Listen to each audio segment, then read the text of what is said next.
What is up, wrestling fans? Welcome to a special combo edition of the Smark Moment Smack Talk podcast, where we are doing both the pay-per-view point of the predictions for AEW Dynasty 2025 and also the hot tags of the week, episode number 696. And who are we? I'm Tony Mango, joined as always by Robert E. Felice. Now, I for one love combos. I would like a drink with my combo. Preferably some kind of a soda. I do not buy into those poppy commercials that are like, soda's the devil, don't drink soda. Rah. Look, we're all adults here. Soda's good for you. I was thinking that you were talking about combos, those like pretzels. No, those I don't like. Those are disgusting. I still remember the first time I ever had, you're getting snack talk at the very beginning of this, everybody. First time I ever had one of those, I was at a bowling alley. And somebody had them and they were like, oh, you want a pretzel? And I was like, yeah, sure. So they handed me that. And I had no idea that it had that weird cheese stuff on the inside. And I was like, oh my God, you gave me like a rotten one or something. And it's like, no, they're the cheese filled, whatever. And I'm like, that's cheese? Who the fuck said that cheese? You know? Combos are a very bowling alley kind of snack. Very like vending machine, old school 90s, you know? Yeah, like middle-aged white dude snack from the 90s. Are they even still around? They must be, but like I don't know who would eat them. They are, and it looks like they have basically just 4 flavors: cheese baked cracker, baked pretzel, pizzeria, pepperoni, pizza baked cracker, and cheddar cheese. So they have cheddar cheese, pizza, and pizza, but pepperoni. These are gross. Don't get them, anybody. We're not sponsored by combos, but I do agree. A combo meal or something is good. So there's a little bit of your snack talk now. I mentioned last time that we recorded that we are testing things out. We are trying to figure out how to continue to do the podcast when Skype goes away, because Microsoft are being, I'm 2.5 minutes into this, so I shouldn't curse quite yet. They are being poopy heads about the Skype going away. And that's how we have been recording the podcast for literally the entire history of the podcast.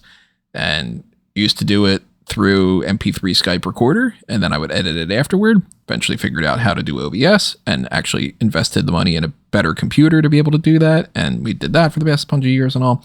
So I still don't 100% know what we're going to do going forward. But good news is that we spent about 2 hours right before we started recording this, testing things out. And we are currently recording this through a combination of OBS, my own microphone, and through Discord in a kind of, duct taped kind of methodology of doing this. So as we do this podcast, I want to know, let me know how, first off, both of our audios sound. If you notice anything, I think it would probably be a difference between what Rob's audio is and what it normally is, because mine should still be recording my microphone directly. And Rob, Tony sounds to me like he normally does. Hopefully I'm coming through as I normally have been for the last 3 months. Remember, everybody, I haven't had like my proper desktop set up since January. So like you're sounding to me the same as Skype and the same as that VDO Ninja thing that we were trying. You sound perfectly fine to me. But I did see last time around that some people were saying that you sounded better last time with the VDO Ninja than Skype. So let us know. Does Rob sound the same as Skype? Does he sound better? Does he sound the same as VDO? Does he sound better? Or does he somehow sound worse? Because to me, sounds exactly the same as what he's normally done. But the VDO one sounded exactly the same too. So I clearly don't have an ear for some of this stuff. And, the ideal scenario is everybody says that you sound better than before. Of course. And that I sound the same. Because I've always sounded better than you guys just because it's a direct feed through that. But maybe I sound better too. I don't know. So let us know if you at any point notice something weird, glitchy, or whatever during the recording as well. Because I'm not going to listen back to this on the OBS thing for the full hour or whatever it is we're talking. But if anybody notices anything, I would greatly appreciate you just tag the timestamp and just be like, hey, look, at 32 minutes and 12 seconds, there was like a weird beeping sound or something. I don't know.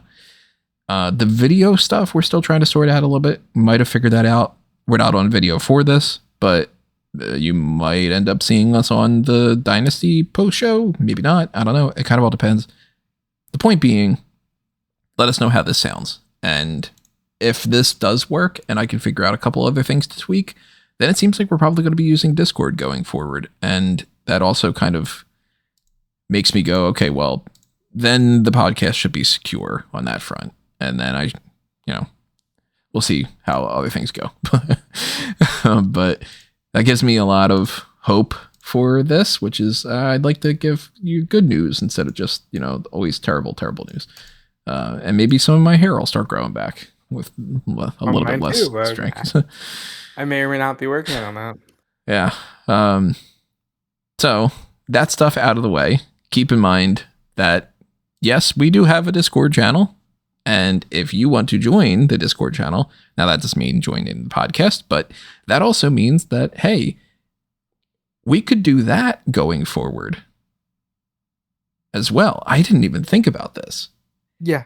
If we have that set up. Now, I am recording this through a direct call thing, which might be a little bit different, but if that ends up being the case, where I can have the same setup and other people can join, like we just have like the voice chat, like a channel on there, then we can probably bring other people on here, audio. Like random run-in from like Kaylin or. Yeah, we could be like, hey, we're all doing we're all watching the pay-per-view at the same time, and we're all, doing a post show for WrestleMania even. It could end up being a thing where it's like, hey, if you want to join in on the call, then, you can hang out on that. That might end up actually, if that ends up working, that might end up actually becoming a new tier on the Patreon and the YouTube channel membership, because then it would end up being like, hey, join us for a live show or whatever if you're a part of the, I don't know, $20 tier or whatever the hell it might be. I don't know. I'm thinking way far in advance. But I'm also going to look into potentially changing this Discord link. I never really bothered to look into that. I don't know if you can only do custom links if you pay for it or not. Probably. And I'll have to see if that's, worth the money or something like that. But it'd be kind of cool if it was just like, hey, join Discord by going on discord.whatever /Smark moment or I don't know, something. So anyway, that could be a good thing. Hear me right? My laptop went to sleep. I just want to make sure I'm coming through. Yes, you are. Okay, good. At least according to OBS, you still are. Okay, good. I'm going to write myself a note about Discord, link, custom, whatever. Look into that another time. So that's another thing too. Keep in mind, hey, if that ends up being a thing, Discord could be a lot of fun to bring other people in and to have other live calls. And we, now that's also, we can do sound effects on there. And yeah, we can. I think we could do that if I think I have to pay for like Nitro or something. But look, again, I don't know dick all about Discord. You changed the word twice. That was like, it was fuck all, dick all, whatever. I don't know shit fuck about this. I'm at 9 minutes, so I'm sure that I could just curse at this point. I'm not gonna throw in my 12 cents that I earn from my fucking advertisements or whatever. Let me get those curses out of the way. Fuck. Okay. So yeah, I'm going to look into some of those things in the future, but at least right now we are recording through Discord. Let us know how that goes and all. If you want to be a part of funding these things going forward, and if you're like, oh man, if you guys would do that for Discord, I would totally join the Patreon or something like that. Keep in mind, patreon.com/smarkoutmoment, YouTube channel membership. Click on the join button, and that gives you access to those same exact tiers as Patreon, Darkcast tier, Pick Your Poison tier, etc., etc. TeePublic and Redbubble, pick up your merchandise. TeePublic is changing to Dashery, but I do think that is something that really doesn't affect anything on that end. If you are searching stuff, you're probably going to find it the same. I remember you saying this last week. That's so weird. Yeah, I think it's mostly on the back end, because I just logged into it the other day. It said something about like dashery.teepublic.com. So I think it's just kind of like maybe they're trying to work their system into it. Or Redbubble and TeePublic are owned by the same people at this point, so I don't know what's happening there either. They really should just merge companies. Really it's all confusing. So if you have any issues when it comes to merch options and stuff, then let me know and I could look into that too, as if I don't have enough stuff to look into, but whatever. But yeah, if you want to help support us, the thanks button is another means to just directly be like, hey, look, here's a little spare change, or here's, $10 for everything you guys do, or something like that. It's greatly, greatly appreciated. You have no idea how much I light up anytime I see something like that, and how much it hurts my soul when I see the thing that says like somebody deactivated their Patreon, and I'm like, no, you're the only person on the Darkcast here. Or something.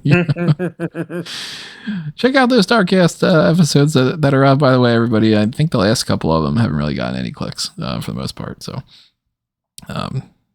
they're solid episodes. Go back and check them out. If you like Tony and Rob being stupid, you'll like the Darkcast. Yeah. And, sometimes we do like little special gimmicks on that. Where it's like, okay, on this one, we're going to do our own fantasy booking of this thing or something. Now, one more thing to talk about before we get into the actual meat of a 2-part podcast thing. 11 minutes and 50 seconds into this is the Smark Madness tournament. So this is technically, I guess, like one of the hot tags of the week. And we're going to come back around to hot tags and then do the AEW stuff and kind of do it in that fashion. So the Smark Madness tournament this year was who is John Cena's best rival or his greatest enemy, greatest opponent, whatever you want to classify it as. And the semifinals had a tie. The Rock beat Edge, but Randy Orton and CM Punk were a tie vote. And I realized that I didn't vote. And I was like, you know what? I think that's not great for me to cast the tie-breaking vote, because I actually don't even know who I would have picked between Randy Orton and CM Punk, but I was leaning towards Randy Orton. And I'm like, if the people that voted wanted CM Punk just as much as Randy Orton, I'll make it a triple threat. So the finals of the tournament, which are happening right now, is a triple threat. Randy Orton, CM Punk, and The Rock. Which one of them is John Cena's greatest rival? Probably the best thing you could possibly get. And it's accurate. I would throw Edge in there over The Rock, but it's accurate. Edge got, I think, like a quarter of the votes. So it was like, it wasn't even like a 1 or 2. Yeah, that's how it works. So I have not checked to see if anybody had voted yet on this. I can check it now, though, because it only takes me 2 seconds to check. There are only 5 responses right now. And currently Punk is winning with technically 60% of the vote, because The Rock and Randy Orton only have 1 vote, and Punk has 3. So Punk is currently winning. And if you don't want Punk to win, you got your week or however long it is to vote on Randy Orton or The Rock. I don't know exactly. How's that? I was going to transition that into a hot tag, but then I thought, how would you want to do this? Did you want to do Dynasty first or hot tags first? I think we can do some of the hot tags first and then do all the AEW stuff, probably. So to transition that into a hot tag, I think we should talk about the fact that they all but spoiled the main event of Backlash on Raw. Yeah, it's going to be Andrade. Yeah, no. Yeah, it's Andrade and Santos Escobar. The winner gets custody of the Garzas. Dominic. It's anybody who always gets custody of Dominic. No, so they showed Backlash is insane. And they had Randy come out on SmackDown and cut a promo on Cody and be like, by the way, I'm coming for the title as soon as I'm done with Kevin Owens. And then on Raw, they show the lower third for Backlash, and it's literally a picture of Cena and Randy. And it's like, gee, I wonder where we're going. Like, Now, that's the thing that makes the most sense. That also goes with what I'm expecting to happen at WrestleMania, which is John Cena wins the title, and then Cody just takes a little bit of time off, maybe. And Randy Orton would make a lot of sense to be the number one contender after that, because he'll probably beat Kevin Owens. And then, hey, I just scored a big win over a former world champion. I'm Randy fucking Orton. It's St. Louis. You're John Cena. They get to have that match. And then John Cena beats Randy Orton and does that, which and then... for the first time ever, the dynamics are flipped. Mm-hmm. And Randy's... Which is weird. Like, that's going to be strange. Like, Cena's legitimately babyface, too. Not even like, okay, well, we're cheering for Randy Orton because fuck John Cena. It's going to be like, no, fuck heel John Cena. Let's chant for babyface Randy Orton. And it'll be 10 years since the last time they had a match. At the, remember the 2015 Royal Rumble? And that'll be weird, too, thinking, okay, if they do that now at the pay-per-view after WrestleMania, that kind of rules out Randy Orton being John Cena's last opponent. Yeah, but all my ideas for that went out the window when John Cena. So I like that idea.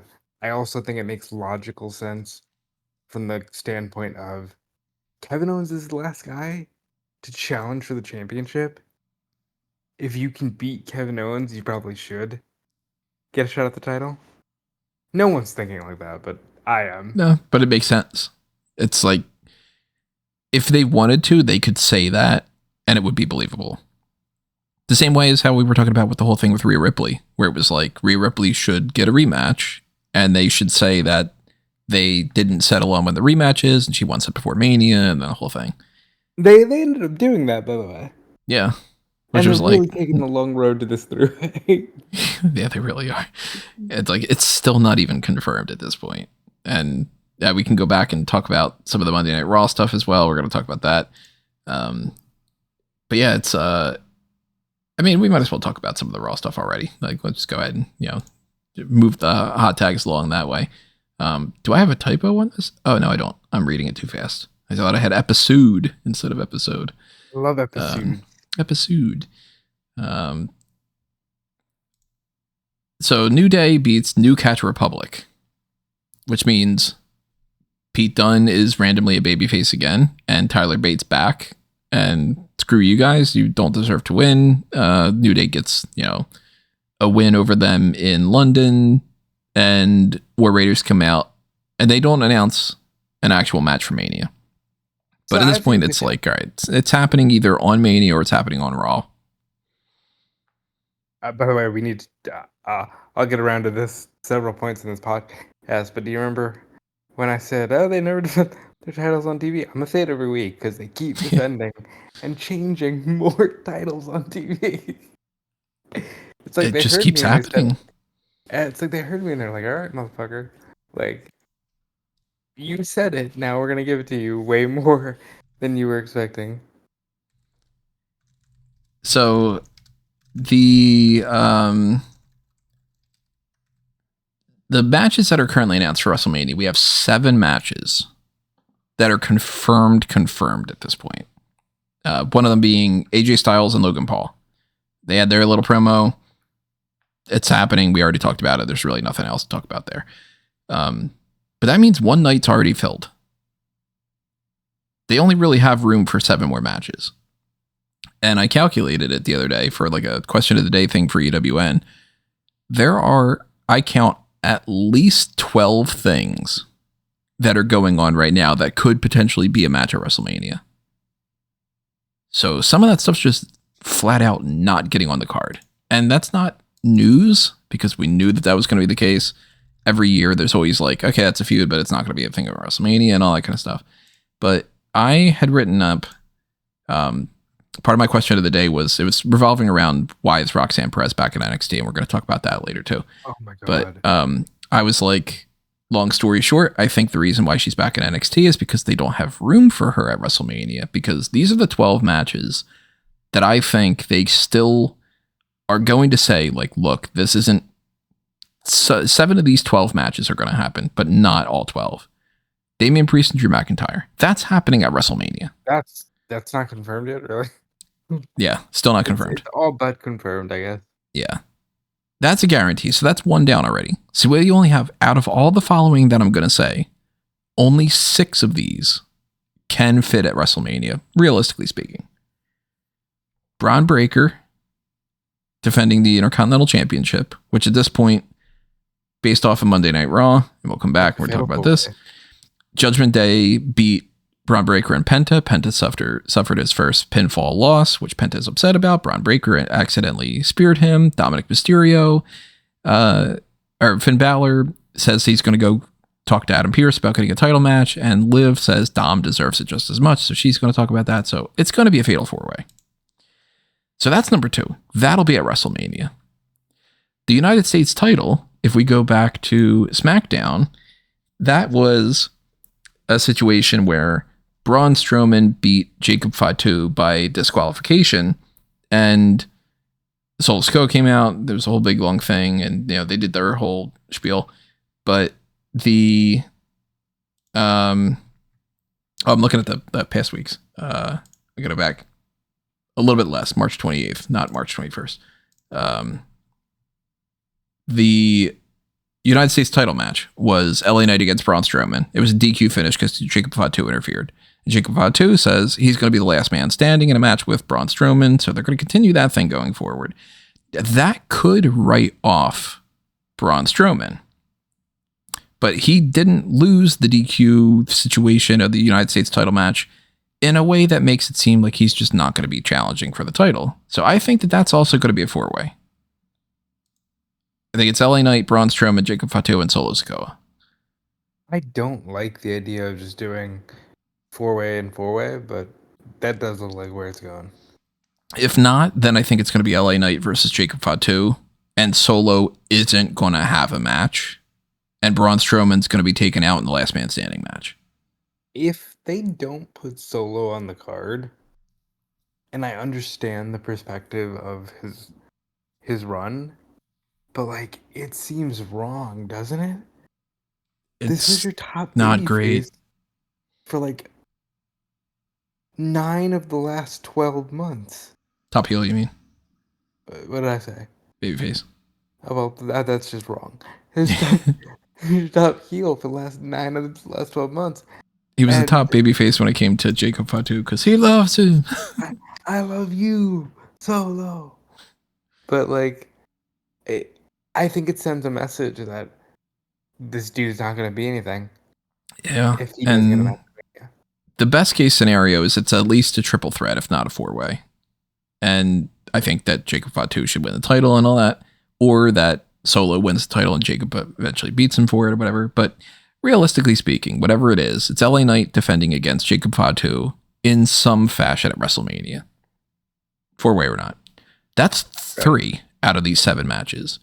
That doesn't count Women's Intercontinental title, Women's United States title, Women's Tag titles, WWE Tag titles, World Tag titles, Chad Gable and Rey Mysterio, Jade Cargill and Naomi, this whole thing with Andrade and Santos Escobar, or anything related to Jimmy Uso, Shinsuke Nakamura, Sami Zayn, Karrion Kross, some people that would realistically just probably be in the Andre the Giant Memorial Battle Royal. We can touch upon some of that. So Rey Andrade and Santos, they're probably just in the Andre if they do it. Or somehow they get mixed in with Rey and Gable and Rey Fenix. And yeah, that doesn't count Phoenix either. That's right. I totally forgot about Phoenix in this whole list out of everything. Unless the plan is to somehow do some weird booking to where it's Phoenix against El Grande and Americano. Which, if that was the case, I think that they would have put him on Raw. Right, but I also they fuck around with the brand split so much. Yeah. The Punk Roman Rollins thing is it's just cross-branded. Yeah. It's just a cross-branded match. It's just Paul Heyman can do what he wants to do. Jimmy Uso, I'm convinced, is not working WrestleMania. I think if he does anything at WrestleMania, then it's going to be wrestling in the Andre. If they do the Andre, and that won't even be on WrestleMania. Well, no, they totally took him out. They totally killed him. I mean, realistically, he's probably not going to show up for the next couple weeks. Yeah. If he shows up, it's just to celebrate with Jay or cost Jay. But I want to believe it's the former. Shinsuke Nakamura would just be in the Andre, if anything at all. Yeah. Let's see. Yeah, the Andrade and Santos thing, that could be in the Andre. You know. WWE tag team titles. Selfishly, I want the Machine Guns to do WrestleMania. Yeah. So I want it to be DIY, Street Profits, Motor City Machine Guns, and Pretty Deadly. I don't think they need Los Garza in there. So do a 4-way, do it a ladder match, something like that. You know? Because I think the tag titles on SmackDown, you do a 4-way with those teams. On Raw, you just do New Day versus War Raiders. And you have the New Day win. Yeah. And that, I think, is another match that out of this group that you can't fit everything on the card. I think New Day beating War Raiders just happens on Raw. Rey Mysterio. I agree. Rey Mysterio and El Grande Americano could be a mask versus masks match. That could happen at Mania. That could also just happen on Raw. Jade Cargill and Naomi could just be a SmackDown thing, or that could be at Mania. If it's at Mania, I think that a lot of people are going to use that as a bathroom break, but you know, whatever. Damn. Realistically speaking, something's got to be a bathroom break, you know? Well, luckily in WWE shows, no, because that's true. Have 5 hours back. Yeah, I'm forgetting that there's going to be 900 hours of ads. But it's looking less and less likely that the Women's United States Championship is going to be defended, because who is doing anything with that right now? It's Zelina Vega, and she's losing all of her momentum. She just keeps losing everything. I think Chelsea's doing some kind of Divas Open Challenge. And if it's not answered by Nikki Bella, it's answered by Paige. And the Women's Intercontinental title, we are already going to get Lyra Valkyria versus Bayley on Raw. So now I'm like, all right, well, Lyra and Bayley probably fight Liv and Raquel for the tag titles. Right. But also the tag titles are Maxine Dupree went up to Adam Pearce on Raw. And she said, well, I want to talk about the tag team division because me and Natalya wanted to work something out. So I'm very suspicious that we are looking at yet another, oh shit, it's the week of WrestleMania. And we're going to say Maxine and Natty, Bliss and Cross, maybe Lyra and Bayley, maybe this, maybe that, maybe this, maybe that. Throw a bunch of the women in there, and that's how we're going to get all that. And I don't think we're getting a Women's Intercontinental title at Mania. I will have more to say on that after this week's episode of Raw. Because if they choose to just have Liv and Raquel interrupt the match between Bayley and Lyra, I can see it being a tag match. Mm-hmm. However, I can also see Bayley wins and we just hotshot Roxanne back into that feud. Could be. And then I'm still thinking more so Lyra keeps the title into Mania. Roxanne moves up to Raw on the draft. Roxanne beats Lyra, and Roxanne's first feud for the Intercontinental title is Bayley. Around like May or whatever it is. Yeah, I'd be alright with that. Now, we will talk again about Roxanne when we talk about NXT, because we got to talk about a vacated title, which is another hot tag that I didn't have originally on the list that I forgot about. But another thing to go back around, and we're talking about Mania itself. On SmackDown, they had the contract signing, and we have confirmation CM Punk, Seth Rollins, and Roman Reigns are going to be the main event of night 1 of WrestleMania. It's still not for anything. So they're quite literally just going, Punk gets a main event. It's good enough. Now, But the I will real admit, twist to me is Punk saying that that's not the favor. with the way this card is being built, that is the second biggest match you can have, so it probably should main event. It's But a poor situation where we have other matches that should supersede it. But realistically, who the hell's going to say Tiffany Stratton versus Charlotte Flair deserves to main event over that? And I mean, who the hell is going to say that without, the Stan accounts and stuff? Because they don't count. They're not real people. I do think, so I'm going to gloss right over that. That was very funny. I do think that if this is the route you want to take, that what I would do next year is, okay, Royal Rumble winners are Royal Rumble winners. And the chamber is now for the champion, for at least a world champion, for men's and women to have to fight for their right to go to Mania. You know what I mean? The roadblock to WrestleMania, as I Instead keep of it calling it. being like, well, we're just gonna give the Rumble win to Jey Uso, even though we have zero intent on having him headline Mania. You know, I'm not a big fan of their move there. So what do you think that the favor is? I'm holding firm. The favor is, especially, the only way I'm wrong is if Jey Uso goes on night 2. The favor is the winner of the triple threat gets a world title shot the very next night at WrestleMania Night 2. And Punk not only beats Roman, potentially with Paul Heyman's help, but he then beats Jey Uso, potentially with Paul Heyman's help. And now it's like, yo, what the fuck? What are you doing to my bloodline? I think it's going to be even simpler. I think Like, CM Punk wants to win the main event of WrestleMania. you think he just turns on Roman? I think that it's going to be a situation where, because a triple threat match is inherently already no disqualification. I think that it's going to be like, Paul, you need to hand me that chair or something so that I could hit Roman. And then it could be a whole thing about Roman being like, wow, you chose CM Punk over me, and, kind of split Roman and Heyman.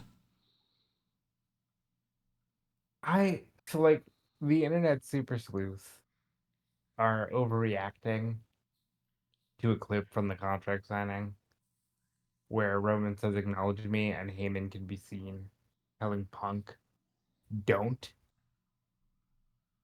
Oh, And that's right. Yeah, I forgot about that. people were like, he's telling him not to acknowledge him. And I took it as he's telling him, don't get me in trouble. Don't tell him that's not the favor. He thinks it's the favor. Let's just let him think it's the favor. You know? I don't see it as this grand scheme. In fact, I think the funniest thing possible would be if Rollins wins. But I don't know. I think Punk getting a main event. I will admit I've watched that scene a lot, where Heyman's just like, you get to live your dream of dreams. You are WrestleMania main eventer, and he gives him a little kiss on the forehead. That's a very sweet moment. Let's call a spade here. We know CM Punk is a very tortured individual about this. Yeah. It's great that he's getting to do the thing. I will always be in favor of people getting to finish their story or live their dream. And to that extent, I think Hunter decided, fuck it, that's good enough.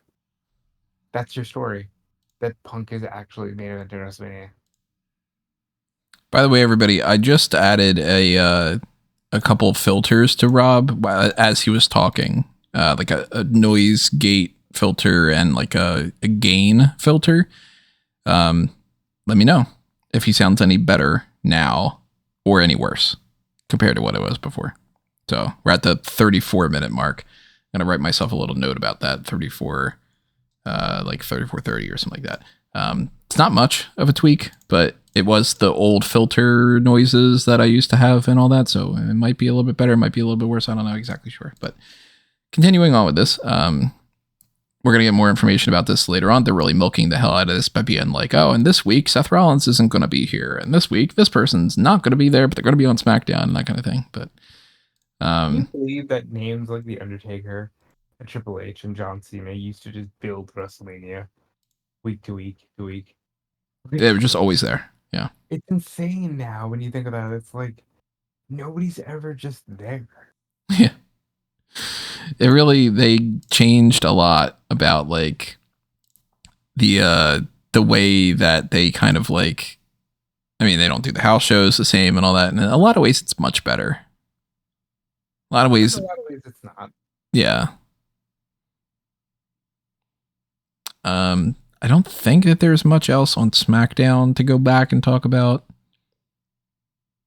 The main thing was definitely the contract signing. Yeah. I don't like the amount of celebrities on these shows. Like, I guess specifically I'll say, I don't like that just seems to be a TKO thing.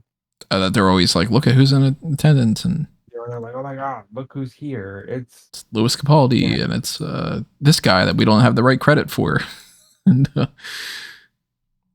this person's an actor on this one show that happened 7 years ago. It's weird to me, but I guess it is just a new era. Yeah. It's a new era. Yes, it is. Is there anything really important? I don't think so. Nothing else on SmackDown that I'm seeing. So going back to Raw, John Cena had another good promo. Cody Rhodes had a good retort in the promo and all, talking about like disenfranchising fans. You're just a product of Vince McMahon. John Cena saying like you're a copy of everybody else. You're not genuine. I bury mediocrity, which Wade Barrett was like, ooh. So I always like these John Cena and Cody Rhodes promos. They've been good. I will say this: the lack of The Rock is a little disturbing. Yeah, but I'm not surprised. Like, he'll pop up at Mania and he'll be the reason why Cena wins. All of this without The Rock, which is kind of annoying. I did like the line of, I build empires for billionaires. You take money from their kids. Actually, it's a nice little dig. And Cena actually tried to get physical and got hooked with crossroads,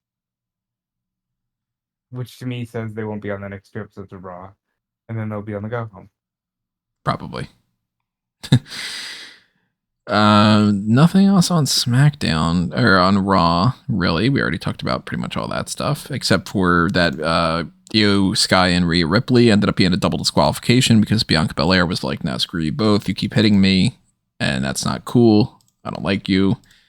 But they still didn't announce the triple threat being a triple threat, so that'll be yet another week of kind of balancing that out.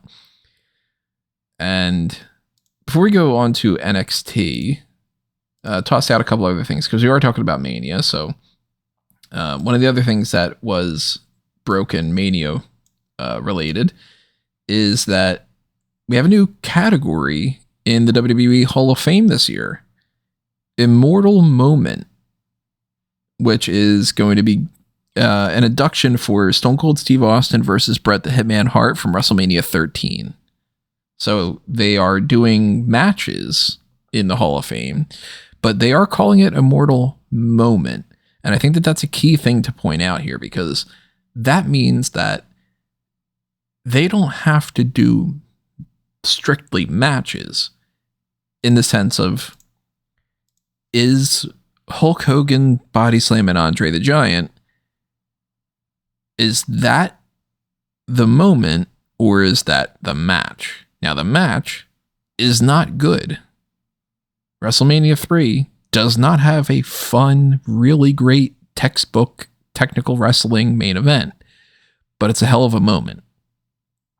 And they are, there's a list of a million different moments that aren't matches that could be in the future theoretically inducted. Now, I'm not suggesting that this one does next year, but if they wanted to, they could induct Stone Cold Steve Austin with the beer truck. That's not a match. And if they would have called this like Immortal matches, then everybody would have went, that's not a match.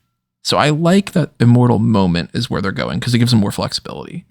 And I love that this is the first one that they're going to do because this is one of the best matches. It's always been one of my go-tos that, like, if somebody were to say to me, you know, you want to show somebody a match at WrestleMania or, you know, show them a pro wrestling match and try to get them hooked as a fan, one of my go-to answers has always been Stone Cold and Bret from Mania 13. It's a great way to get Stone Cold on the Hall of Fame. It's a great way to get Bret Hart on the Hall of Fame. I love this idea.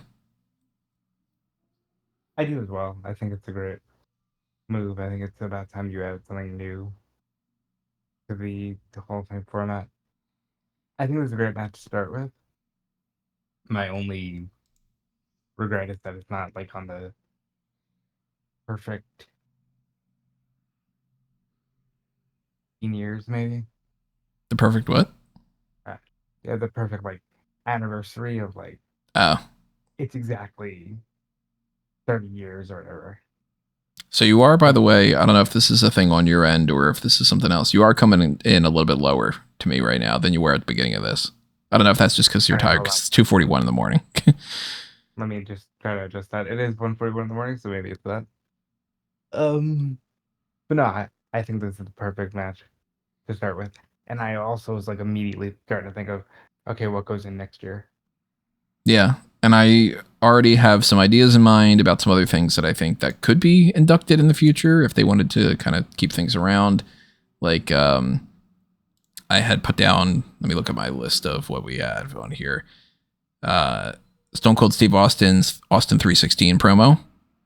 Mankind versus Undertaker, King of the Ring, Hell in a Cell. That's of course going in. That's like my go-to option for next year. You could do Shawn Michaels, Razor Ramon, WrestleMania 10. You could do...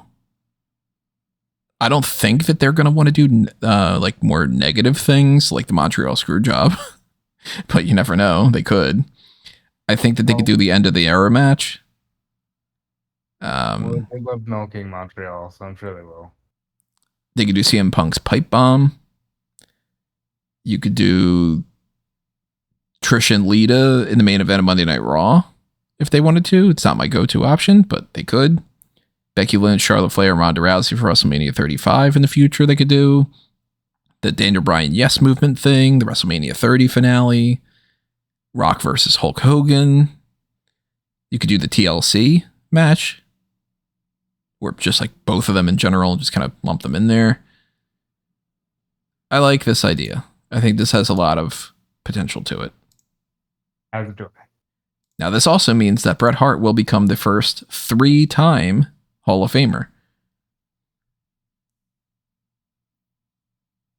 I do think it's crazy that like you only get, you know, you get to a point where you're just like, how can we induct Austin again?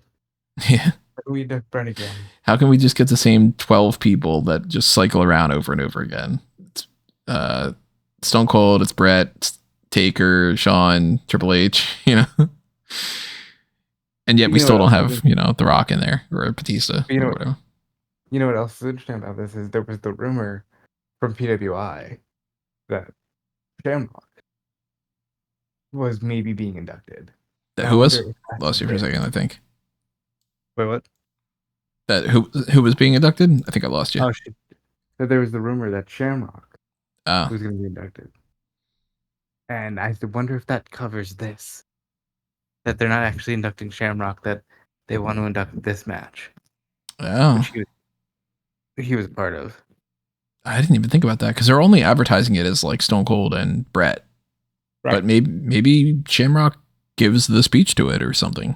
And then maybe they induct him next year or something. I don't know. Yeah, I don't know. I didn't think about that.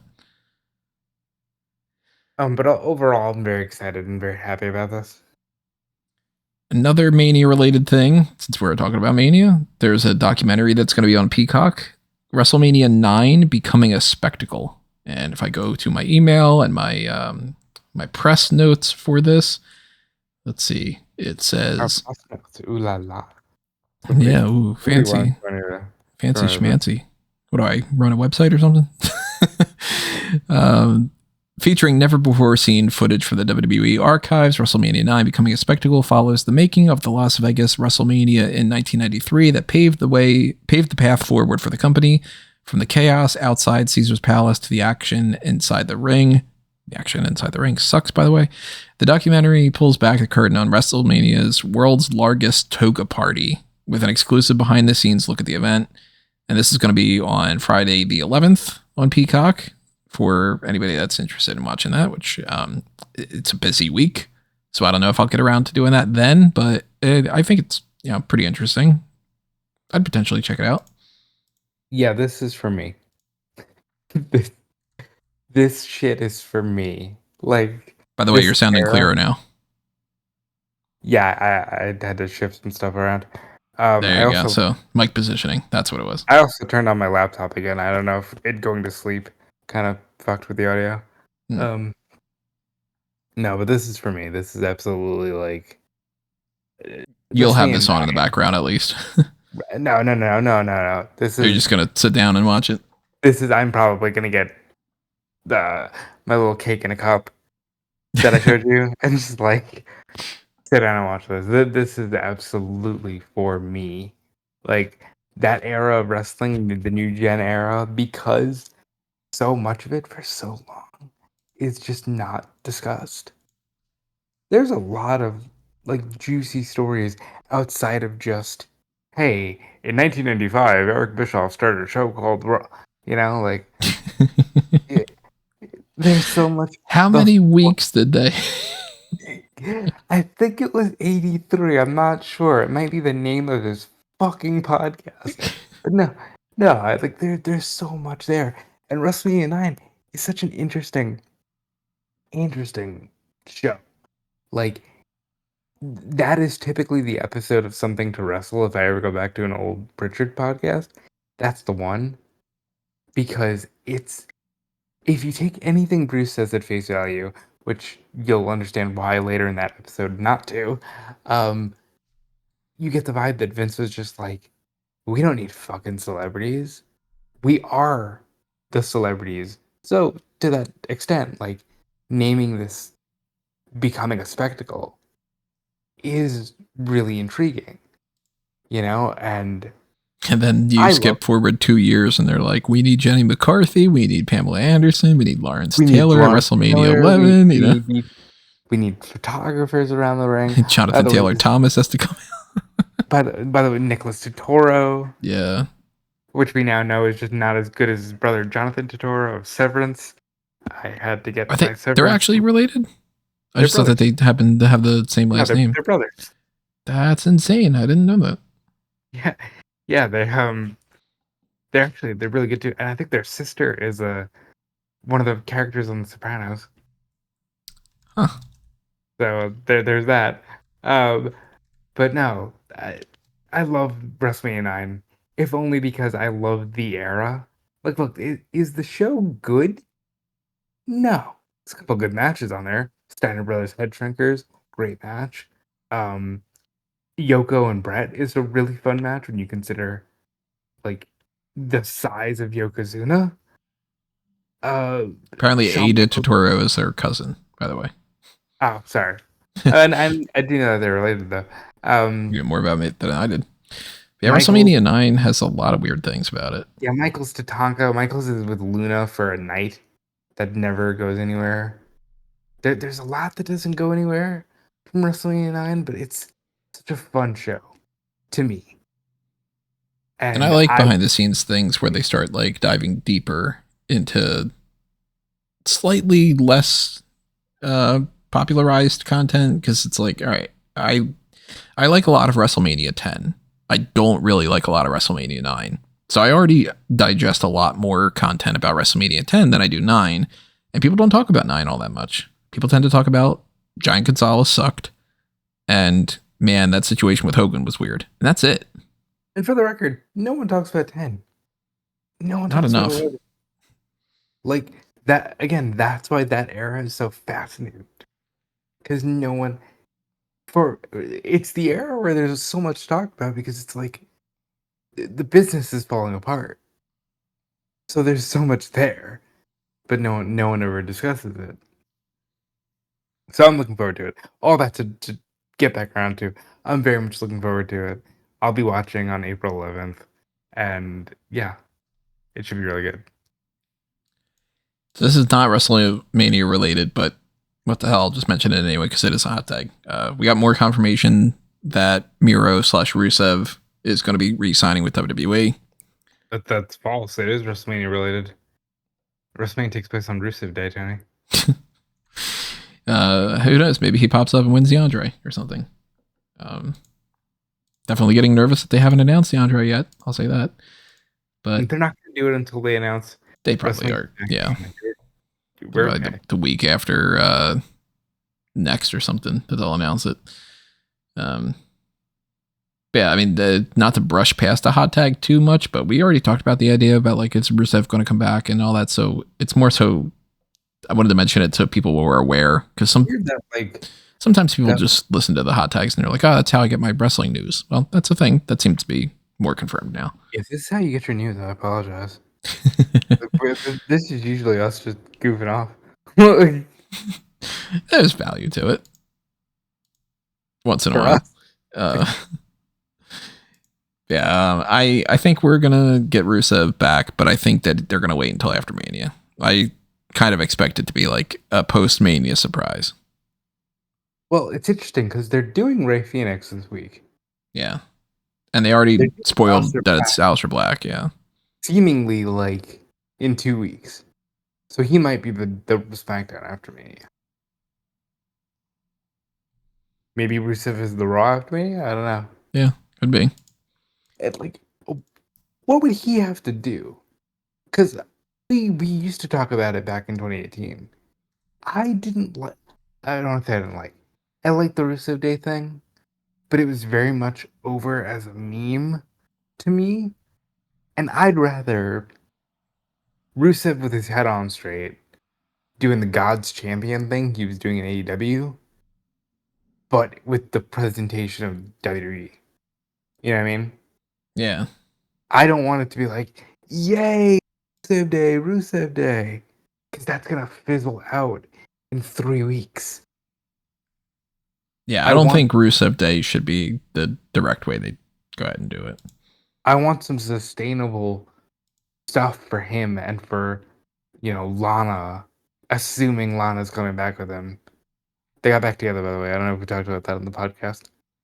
They did reconcile. I think we did. They are married again. Good for them. Yeah, good for them.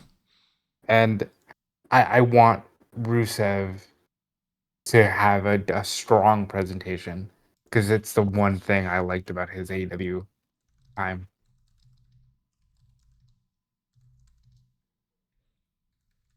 So going back around then to NXT, they start the show with Ava and Stephanie Vaquer in the ring.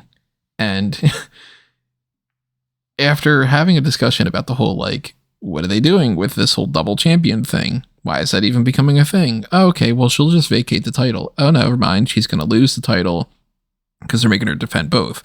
Okay, she retains both. What does that mean? All right, well, I guess they do something at the pay-per-view where she loses it.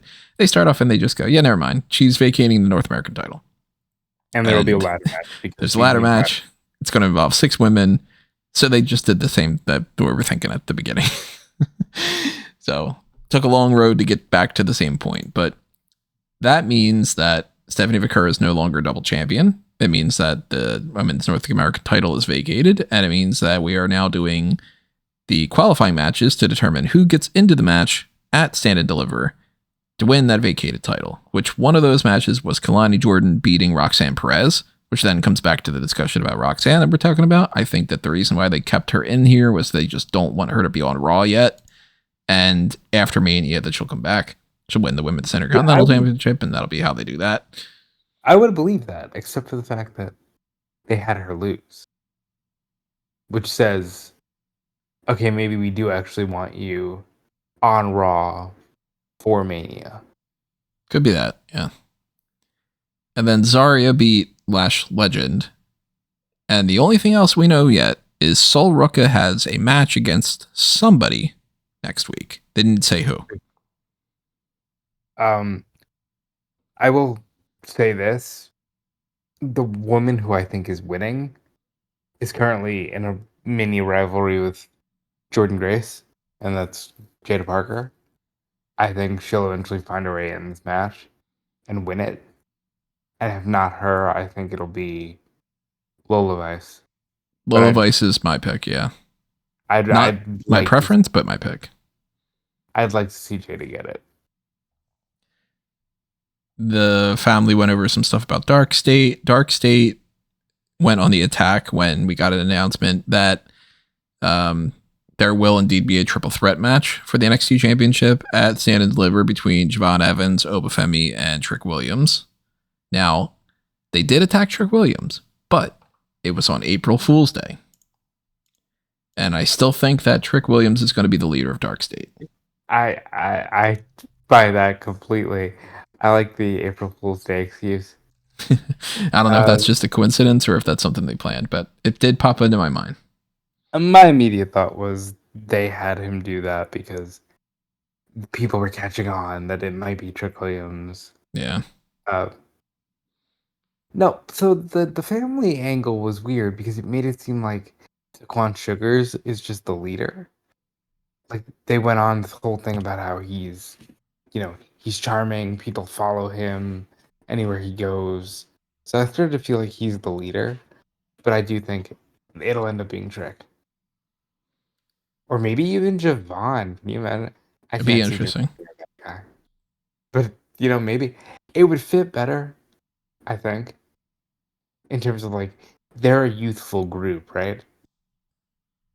I think that they're all in their, 20s. Yeah, Dark State is a very youthful group.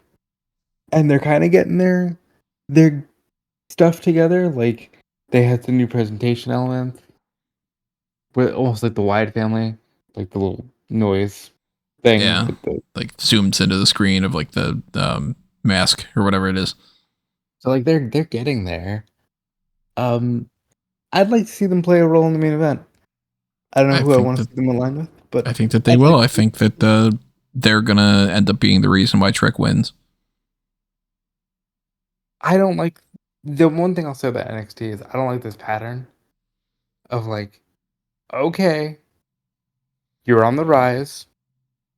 You win the belt. You lose the belt. You have a heel turn. You do a year of that, and then we'll send you the main roster. It is a pattern. It's the same kind of pattern as you fail to win the title, but you'll win it the second time. Aha, but there's an exception to that rule now. Oh, that exception is Ricky Saints has won the North American Championship because John Spears just, he's transitional champion as it goes. Couldn't be more clean if they tried. He beats the full culling to do it. And they made a point. Vic Joseph said it here that if Saints would have won the title, which of course he did, the way we just said, that he would beat Ethan Page's record of the fastest between debut and winning a championship. But I ran the numbers. And the numbers do lie instead of what Scott Steiner said. So for anybody that's a math nerd or something, I guess, I don't know, or a statistics person or whatever, if they said that it's based off of when Ricky Saints first appeared in NXT, that was on February 11th. That was 49 days between winning the title. Ethan Page had his debut, and it was 35 days, I believe, or 40. It was one of those two. It was 35 days. Wait, I'm looking at the wrong information here. All right, let's reread this again. Ricky Saints pops up on February 11th. In 49 days, he wins the title. If they go with the first match that he had, it was February 25th, which means that's 35 days. So Ricky Saint's numbers are 49 and 35. Page had his first match on June 9th and then won the title 28 days later. And then the time frame other than that still wouldn't quite work out. So they would have to basically say, we're counting Page with his appearance, but we're counting Saints for his match, which is totally different rules. In any fashion, Ethan Page attacks him afterward. So Ethan Page is probably going to fight him. I like the amount of mental gymnastics you just did there. I really respect it and appreciate it. I do more mental gymnastics than I do physical. Ethan Page does attack him at the end. And for like a good 10 minutes before, like during the end of the match and the attack and all that, the crowd is just chanting, "Tony fumbled." And I saw people get up. Look, I try, everybody. I know you do, and we love you for it. I saw people getting up in arms about this, and I'm just sort of like, it's fine. You know, they're not shying away from history. And also, there's some people that are better off in AEW than they were in WWE. So, absolutely. Yeah, sometimes you switch it up a little bit and, down for the fans chanting that, but make sure that you show the same energy when it comes to, like Hurt Syndicate or, Tommy Storm or, so on and so forth. Swerve, definitely one of the best examples. And of course, we will talk some more Dynasty stuff and all that. We still got to run that down. But finishing out on the NXT side of things, we had like Pretty Deadly pop up a little bit and whatever. Still don't know where they're going with the tag team titles. They had Swipe Right pop up from Evolve, which, by the way, I cannot type Swipe Right correctly. I always type Swipe Ripe, and then I have to redo that. I don't know why. They're not quite ripened yet. They're still very green. Yeah. So let's go back then and now switch over to AEW. So one of the hot tags for us to talk about is that they have the brackets for the Owen Hart Cup. And this year, even though one of the few people that was announced ahead of time was Switchblade Jay White, he is not going to be on the card because he was, taken out with an injury angle thing, and he's replaced by Kevin Knight, who is going to go up in the first round against Will Ospreay. Now, let me bring up my brackets here, because when it comes to the Dynasty stuff, actually, is there anything on AEW Dynamite that you want to address that isn't Dynasty related? Yes. Marina Shafir competed in the opening match alongside Moxley against Willow and Swerve, and she ended the night and her arm was in a sling. So that's concerning to me. And then I think the only other thing, like unrelated for the most part, is, this ties into that. So let's actually switch to the Dynasty graphic. So the way that the brackets are, let me bring up my men's bracket.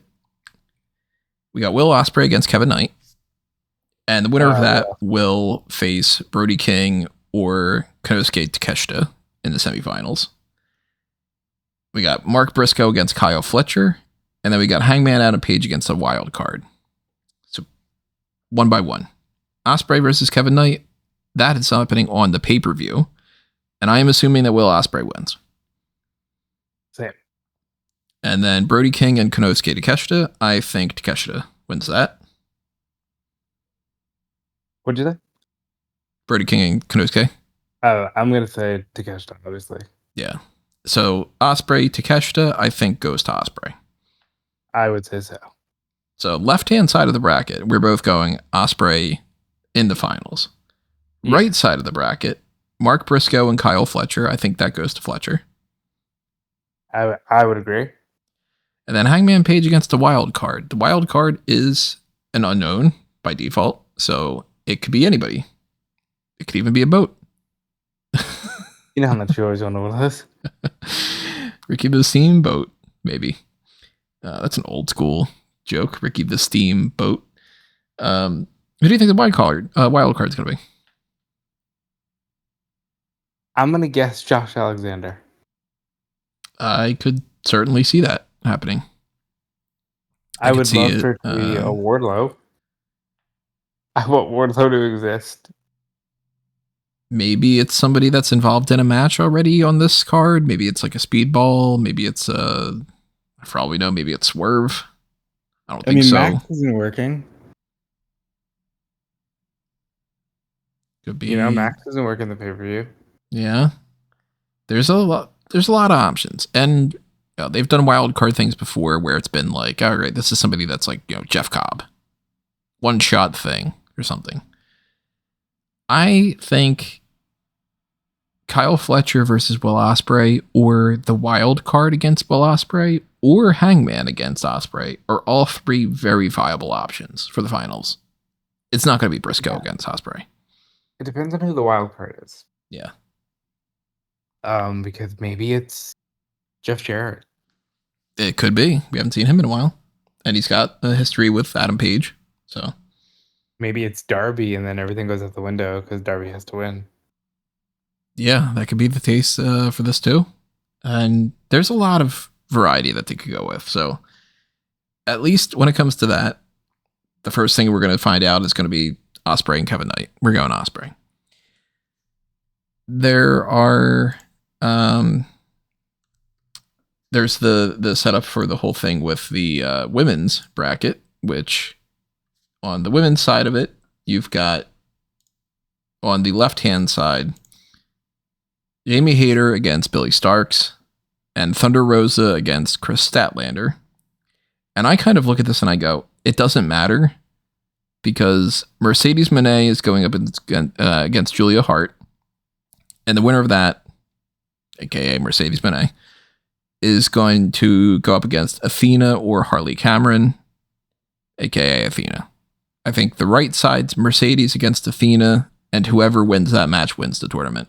I don't think the left side matters at all. Even that, though, is it Billy Starks versus Athena? Is it Billy Starks against Mercedes? Is it Jamie Hayter against Mercedes?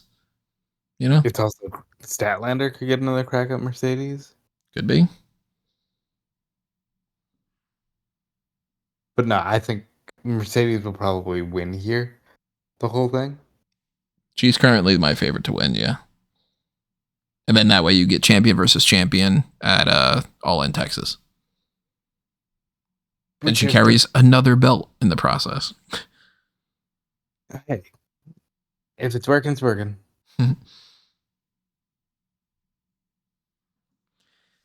So that's kind of a speed run of the women's bracket compared to the other one, but there's less to talk about. Run to a speedball.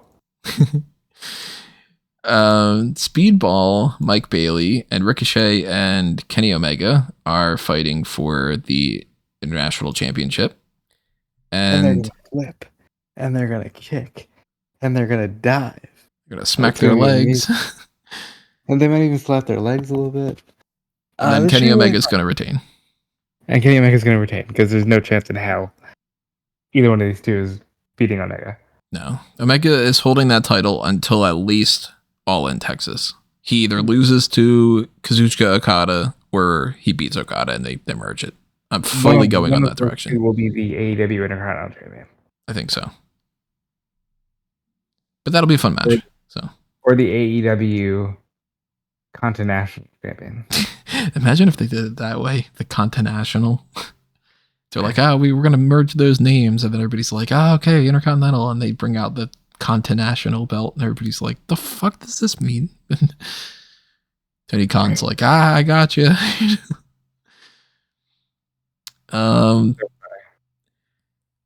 Another belt that I think is not going to change hands. I do not anticipate Megan Bayne beating Timeless Toni Storm for the AEW Women's World Championship. I think that the belt's sticking on Storm. At least through Texas, I can see it. Yeah. Mask versus title. Chris Jericho against Bandito. If Bandito loses, he has to get rid of his mask. If Jericho loses, he loses the title. That's the whole point. And I was saying a while back that I thought that Powerhouse Hobbs was being set up to beat Chris Jericho, and they just dropped that. So I think at this point, Bandito just wins. Yeah, I think Bandito wins too. Because they bothered to put it on this show, you know what I mean? Yeah. Not on like some Thursday night episode of RH or something. Or even not even on the like Death Before Dishonor or the Supercard of Honor or like any of those kind of events. They're doing it on Dynasty. So Death Riders up against Rated FTR for the World Trios titles. Rated FTR is falling apart because Cash Wheeler and Cope are on the same page, but Dax Hardwood keeps getting mad. He got fined 10 grand for slapping around one of the referees. Keeps apologizing afterward. Rated FTR is not winning those belts. Maybe. I want to see the Death Riders lose. I would rather them not be holding those trios titles, but at this point, they're just spending way too much time setting up some kind of a split. I agree. So I'm going Death Riders there. And then I wish that we could have said that the Undisputed Kingdom were winning those trios titles, but instead, Adam Cole's going up against Daniel Garcia for the TNT title again. And this time he's going to win. I think that he is, yeah. If he doesn't win, I'm going to jump. Guys, just to be clear, like, Jay White's out. Adam Cole hasn't, clicked as I would have liked him to. I need this as a fan. I need... like, I want to see Adam Cole as champion. Yeah, I think he's going to win it. I hope so. That's, for the record, the only championship I think is going to change hands other than the ROH one. Because the Learning Tree, Big Bill and Brian Keefe are going up against Bobby Lashley and Shelton Benjamin. But MJF wants to prove himself to the Hurt Business or the Hurt Syndicate. So I think we're looking at MJF interfering and Hurt Syndicate retaining. What's the payoff for this angle? I have no idea. It doesn't make sense to me that this is where the next step of MJF's career is going. I'm getting the vibe that he just wanted to work with MVP. It could be, so yeah. They're just doing this. Hurt Syndicate's winning. And then lastly, we got Jon Moxley against Swerve Strickland. And Jon Moxley's retaining that belt.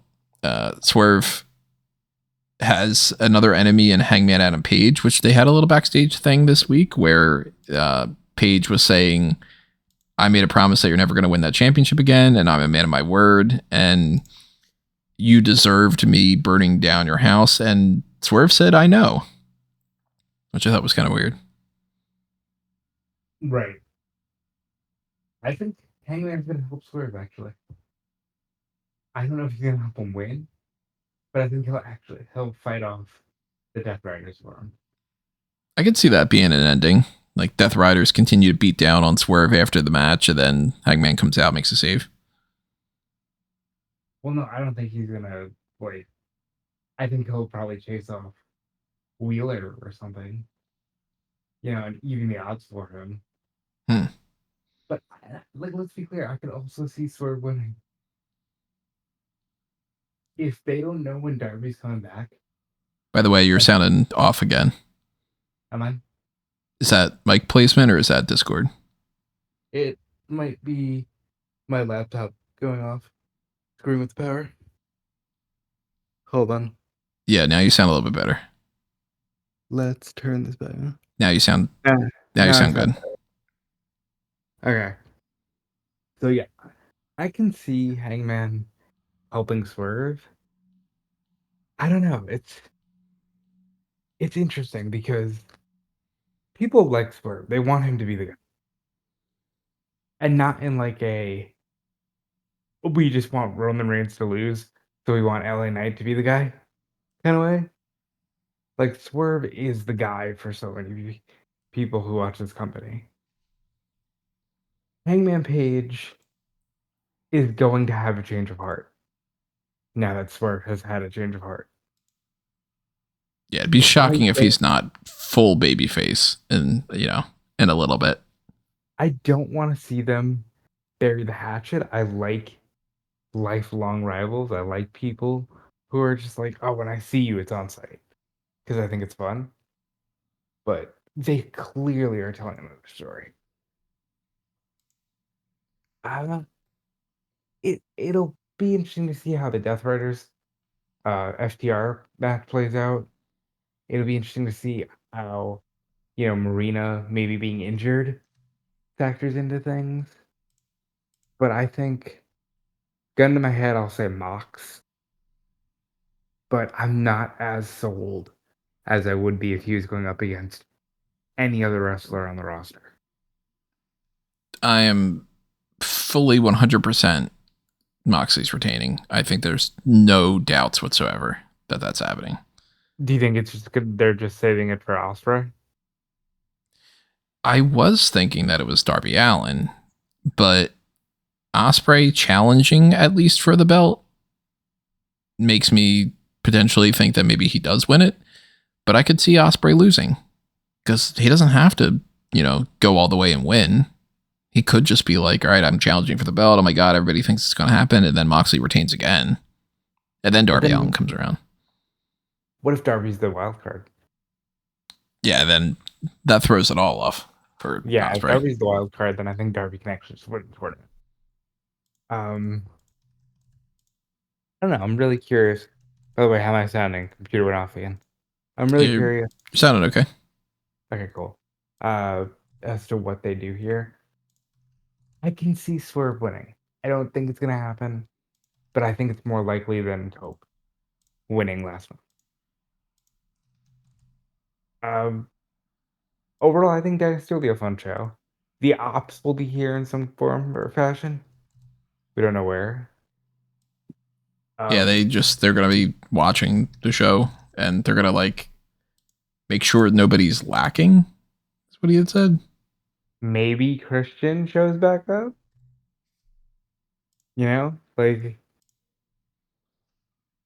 I'm curious to see how this all plays out because there's a lot of weird moving parts. By the way, where the fuck are the Young Bucks? By the way, where's Jack Perry? No, where are they? In Japan, I guess, right? No, they haven't been in Japan in a while. So maybe they're still in Japan and just not doing anything for Japan. But no, I think it'll be a good show, and maybe I hope I can be back around to talk about it with you, and maybe Cal. Yeah, we're gonna try to sort that all out. Of course, we're still trying to figure out even the technical aspects of doing that stuff. I mean, I think right now we could just still use Skype up until May, but yeah, we're trying to figure it out, everybody. So let us know how we sounded on this. Let me know the differences between pre and post when I added those filters to Rob, and here and there. I'd really appreciate any kind of points of view when it comes to that.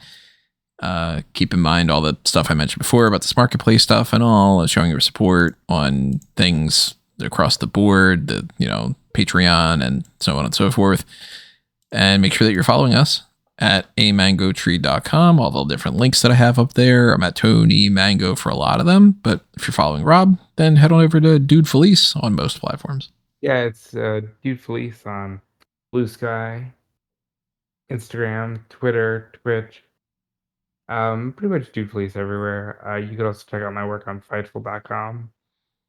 I appreciate every single one of you. I appreciate Tony for just, allowing me to continue doing these after all these years. That's really fun, And I say that like if I didn't just help you for the last 3 hours figure out I'm still having a good time doing this. I hope you guys are still having a good time listening. And if you do, let us know. Show your support. That's the best way to make sure that we know that you are having fun with this. And then, everything else that we've got, we're going to be working on it as time goes on. This is a combo episode, so we are a little bit early for the hot tags. So I'm not going to do one of those tomorrow night or on Friday afternoon or anything like that. If anything breaks, that is like an immediate thing to talk about or whatever, then depending on if it's something that's absolutely huge, then maybe, but if not, then we'll either talk about it next week on the hot tags or we'll talk about it on the post show. So the AEW Dynamite or AEW Dynasty post show. So we have Dynamite, we have Dynasty, and we have Wrestle Dynasty. It's so crazy. And if it's just me, if it's me and Callum, if it's me and Rob, if it's me, Rob and Callum, I don't know. You'll find out on Sunday night. That's the next time you're going to be hearing from us. But until then, adios. This has been another Smark Out moment, and we're being counted out.